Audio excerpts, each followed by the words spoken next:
তাই শ্যামামের ব্যস্ত ব্যাকুল পদে কুটির হতে ত্রস্ত এলো তাই আকাশ পানে হানি যুগল গুরু ডাকতে ছিল মেঘের গুরু কালো তা সে যতই কালো হোক দেখেছি তার কালো হরিণ চোখ।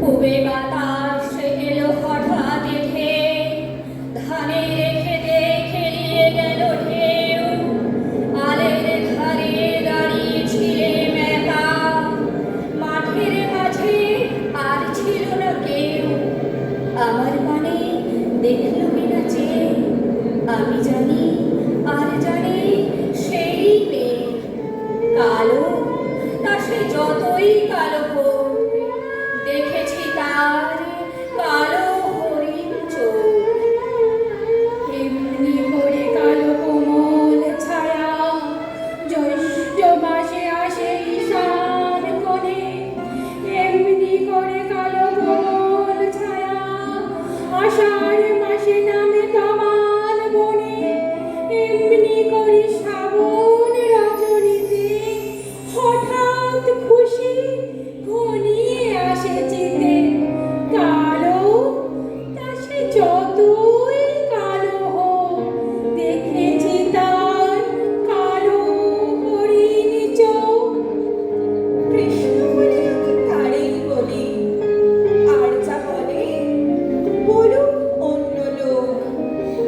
দেখেছিলেন ময়না পাড়ার মাঠে কালো মেয়ের কালো হরিণ চোখ মাথার উপরে দেয় তুলে বাস লজ্জা পাবার পাইনি অবকাশ কালো তা সে যতই কালো হোক দেখেছি তার কালো হরিণ চোখ।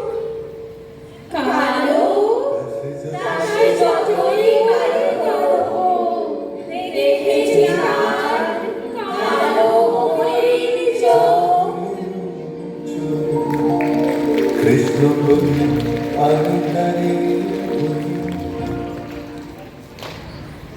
এখানেও সেম কথা বলতে হয়। অনলাইন কণ্ঠমাধুরীর অনলাইন গ্রুপ মানে এই প্রথম ওদের সবার সঙ্গে সবার দেখা হলো। এদিক থেকে ইন্দিরাদি বজবজ, তাই তো বজবজ লুঙ্গি, তারপর হচ্ছে সোমাদি থাকে নিউ টাউনে, পৌলমীতে থাকে কোথায় পূর্ব মেদিনীপুর কি জায়গাটা মহিষাদলে, ওখান থেকে এসছে অনুষ্ঠান করতে। তারপরে তো ইন্দ্রাণী দেখে বললাম পশ্চিম মেদিনীপুর, ওখান থেকে রুনাটি বেহানা। সবাই আমাদের অন্তর্জালে দেখা হয়, তবে আজকের এই বিশেষ দিন আমরা সামনাসামনি দেখা হয়, আসলে কবিতার মাধ্যমে দেখা হয়। এই বন্ধন কবিতার বন্ধন। এবার তাদেরকে সম্মাননার স্মারক দিয়ে আমি বরণ করে নেওয়ার জন্য অনুরোধ করছি অধ্যক্ষকে। সবাই একটু মঞ্চের সামনে চলে আসুন। এই সঙ্গে এবার একক আবৃত্তি রিয়াদ হয়, একক আবৃত্তি রিয়াদ হয়। একটু তাড়াতাড়ি মঞ্চে আসবেন।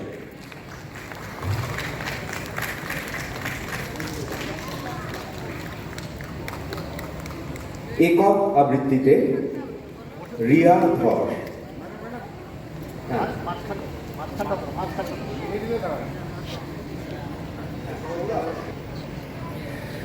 আচ্ছা, এবার আমরা